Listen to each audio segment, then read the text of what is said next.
The sky was the color of old metal when the first alien dropships burned through the atmosphere, their descent carving black scars across the horizon.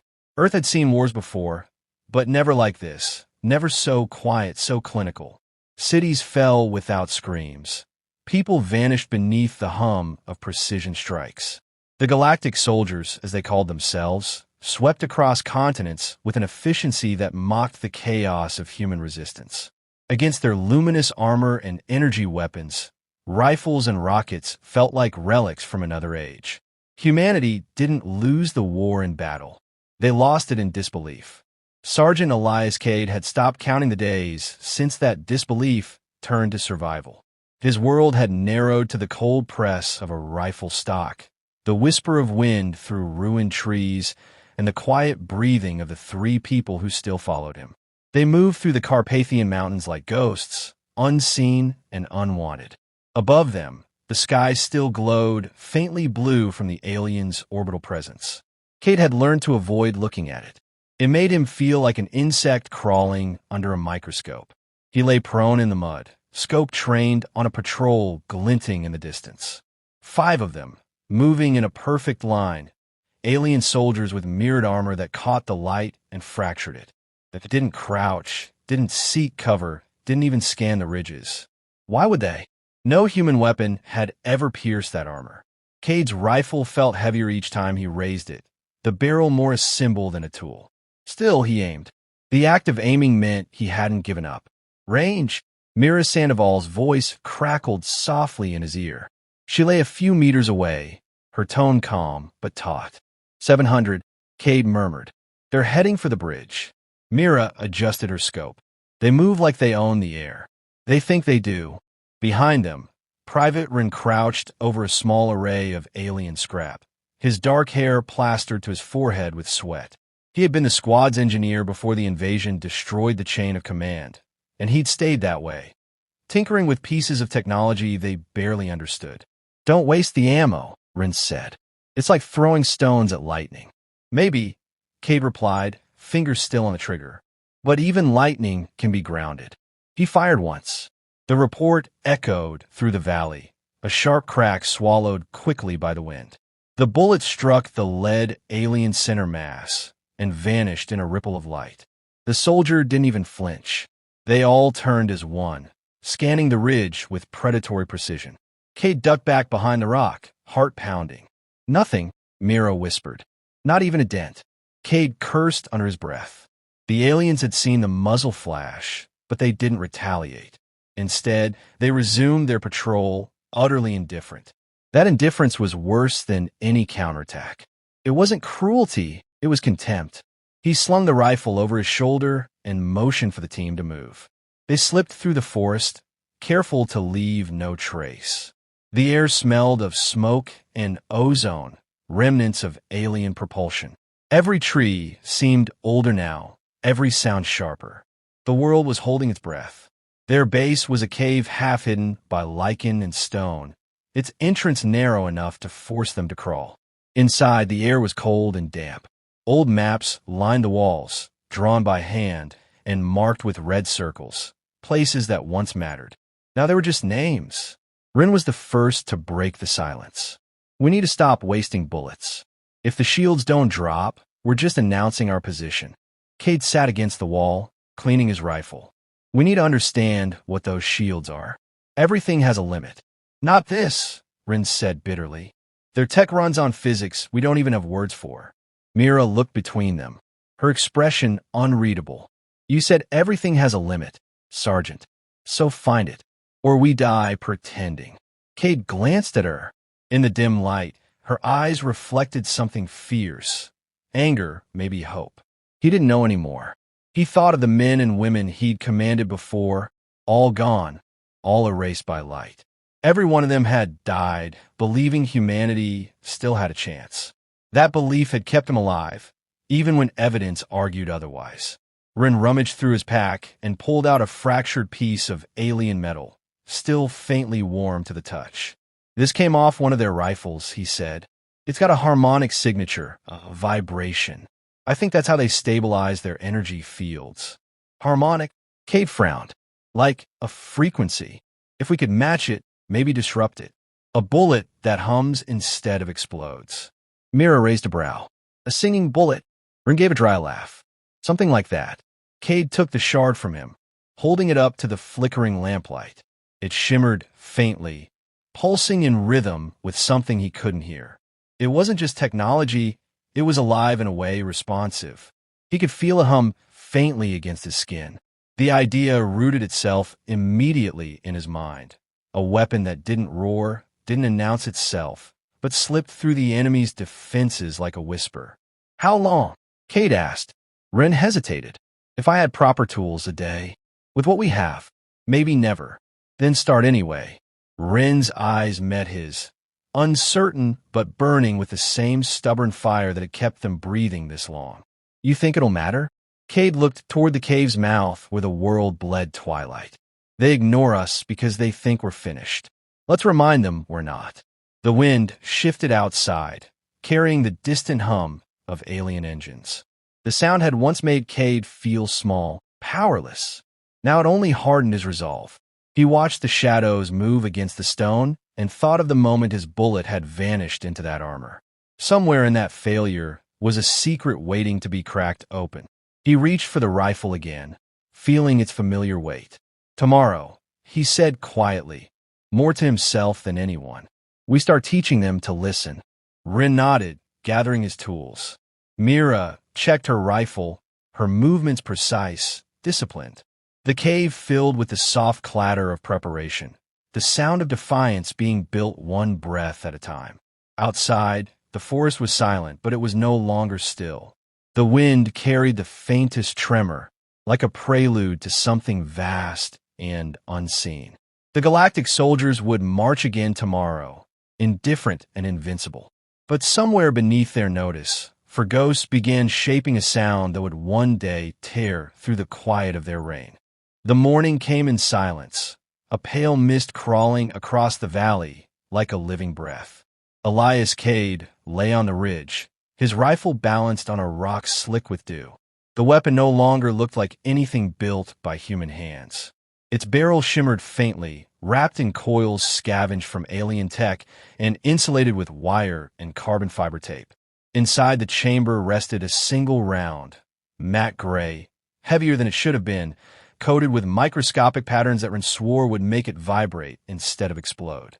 They had named it the Silent Bullet, half in jest, half in reverence. Mira crouched beside him, her gloved fingers steady on the spotting scope. 200 meters east, she whispered. Command unit. He's the one. Kade adjusted his aim. Through the scope, the alien commander stood atop a rise of broken metal. The same shimmering armor, the same careless posture. Around him, troops worked methodically, erecting antennae, calibrating scanners. They had grown even more brazen. The humans were nothing to them, ghosts in the dirt. Wind steady, Mira said. You're good. Kade drew in a breath and let it fall away. For a heartbeat, there was nothing, no sound, no movement, only the faint vibration of the rifle under his hands. Then he squeezed the trigger. There was no recoil, no flash, no sound. The bullet vanished into the air as though the world had swallowed it. Through the scope, the alien commander shifted slightly, then stilled. A thin, dark line appeared on his chest plate. For a moment, it seemed meaningless. Then the armor fractured silently, a ripple spreading through it like glass cracking under heat. The alien collapsed, armor folding inward, the faint hum of his energy field extinguishing. The troops around him froze. They looked at one another, confused, weapons raised toward the hills though they had no target to aim for. Mira exhaled slowly. Did you see that? I saw it. Kade's voice was steady, but something electric moved beneath it. Ren's math worked. Down below, chaos unfolded. The aliens shouted in their metallic cadence, their drones scanning wildly. Kade and Mira stayed still, waiting until the patrol retreated, carrying their fallen leader with mechanical precision. The air felt different now, charged.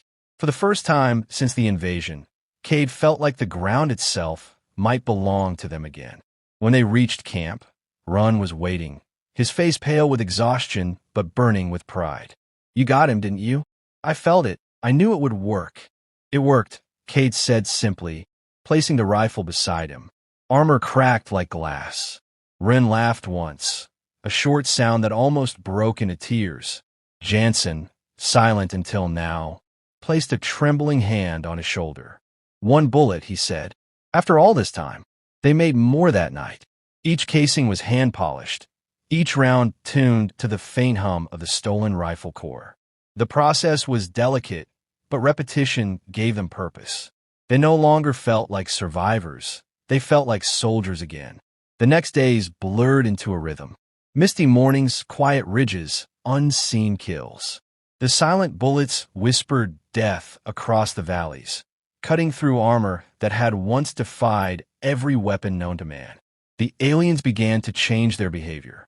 Their patrols grew smaller, their movements cautious.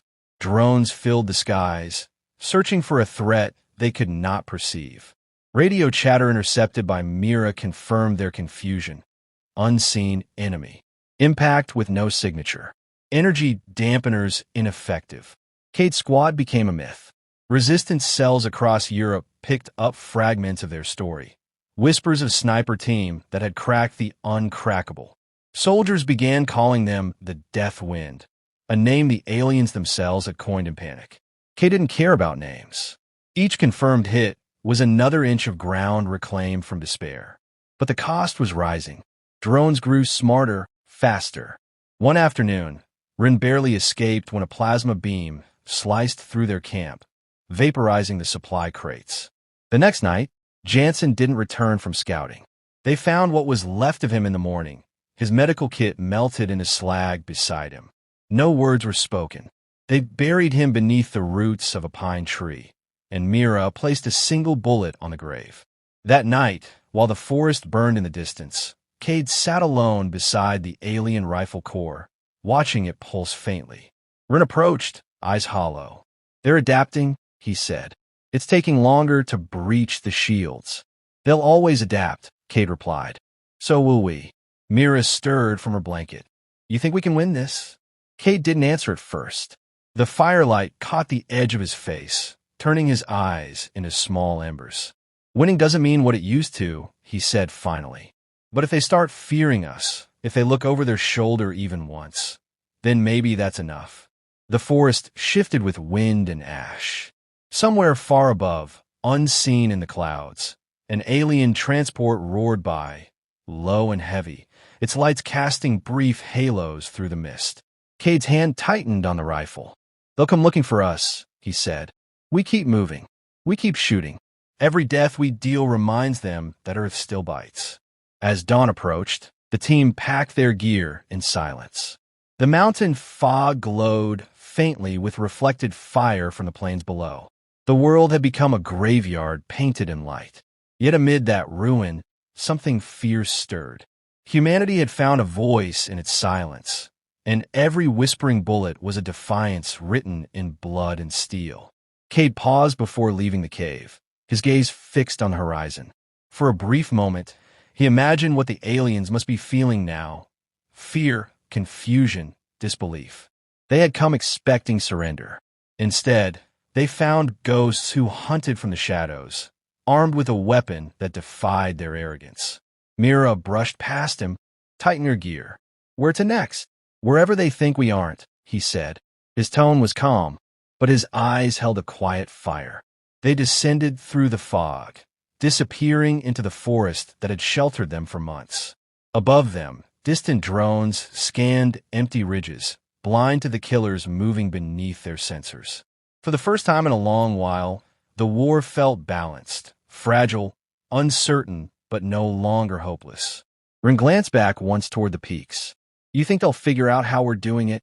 Kade's answer was almost a whisper. "Eventually, but by then, we'll already have something new." The valley lay silent, the air heavy with tension and unspoken promise. Somewhere beyond the hills, alien commanders were rewriting battle doctrines, engineers dissecting the impossible. Yet for now, in this sliver of dawn, the ghosts of Earth owned the silence. And silence, Kade thought, was finally on their side. The air smelled of rain and burnt ozone when Elias Kade woke to the faint hum of approaching engines. The mountains that had sheltered them were trembling. Through the gray morning mist, the alien carriers descended like metal gods, their silhouettes slicing through clouds with deliberate grace. The snipers had drawn too much attention. Their invisible war had become too effective to ignore. Now, the enemy had come to end it. Mira crouched beside Kade, her face hollowed by exhaustion, eyes bloodshot from sleepless nights. "They're sweeping the valley," she said.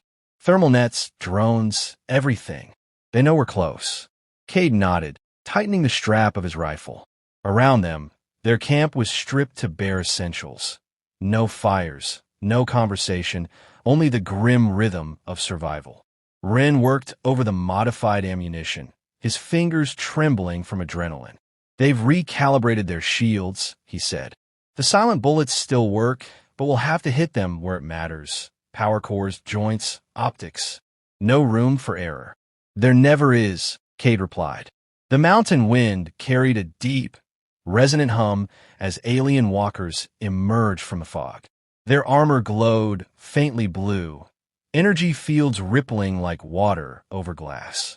Between them marched soldiers in mirrored suits, their faces hidden, their movements inhumanly synchronized. Above, drones spun lazy circles, scanning the ridges with surgical precision. Kade lay flat against the rocks and studied the terrain. The valley below curved inward, funneling into a narrow gorge. He had chosen this place for a reason. It was the only path the enemy could take if they wanted to reach the higher peaks. If they followed their sensors, they would walk straight into it. Once they're in the choke point, he said quietly, "We bring the ridge down. Ren, you set the charges on the north face. Mira, with me, target the lead walker's power relay. We need to make it look like an ambush, not a suicide note." Ren gave a thin smile. "I can do that. Just buy me 10 minutes. He slipped away into the mist, his shadow swallowed by the fog. Kade and Mira took position on the ridge, rifles braced. Below, the enemy formation advanced, steady and silent. They didn't expect resistance. They expected extermination. Kade watched through his scope, the world narrowing to a crosshair and a heartbeat. He found the lead walker's relay node, glowing faintly beneath layers of armor. He waited until it turned slightly, exposing the seam. Then he fired. The shot was silent, invisible, and devastating. The walker jerked, stumbled, and collapsed into its twin.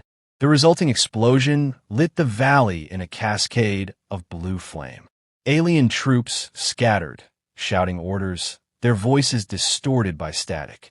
Myra's rifle cracked once, twice, 2 more fell, armor fracturing under the harmonic vibration of the silent bullets. Then the drones found them. Energy bolts sliced through the ridge, searing stone into glass. Kade rolled behind cover, heat searing his back. "Run! We need those charges," he barked into the calm. "Almost just 30 seconds. Ren's voice crackled, breathless. Mira leaned out, fired, ducked back. A bolt scorched the ground where her head had been. "They're closing in," she said. "If those charges don't go off, we're done." Kade's gaze met hers, and for a brief moment, the world seemed to still. There was no fear in her eyes, only the fierce calm of someone who had already accepted the cost. "You ever think about home?" she asked quietly. "Every day," he said. "But this is home now." The valley erupted. A rolling thunder tore through the mountains as Run triggered the explosives. The north face collapsed in a cascade of rock and flame, swallowing half the alien force. The shockwave slammed into the ridge, knocking Kade backward. Dust and debris filled the air, choking, blinding. When the noise faded, only the hiss of fire remained. "Run!" Kade called into the comm, static answered. Then, faintly, "Got them, but they got me too."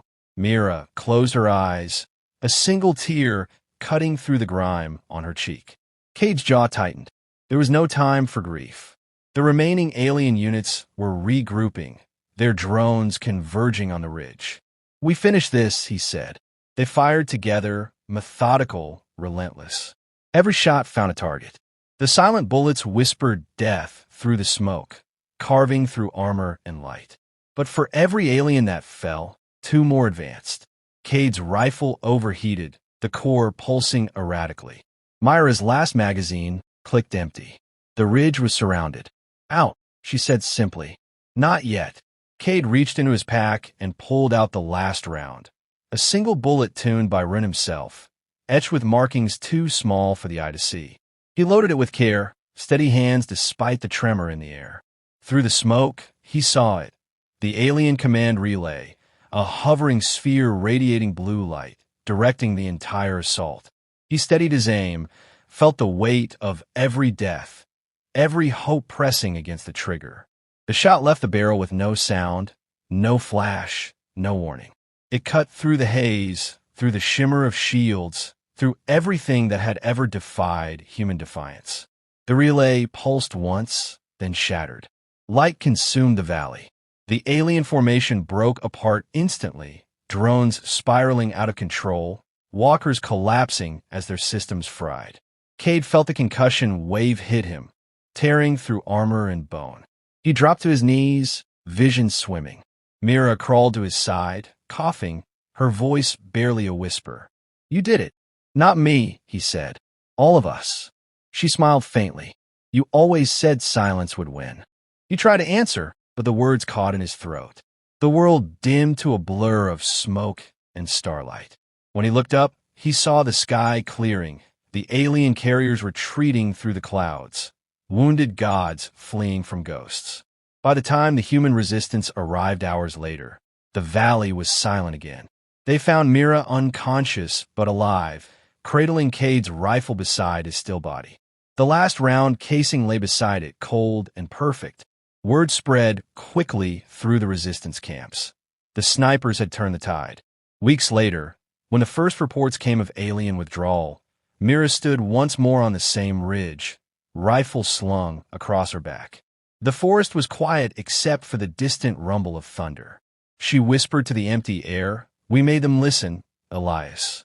Far beyond the clouds, the enemy regrouped, their pride shattered, but their vengeance unspent.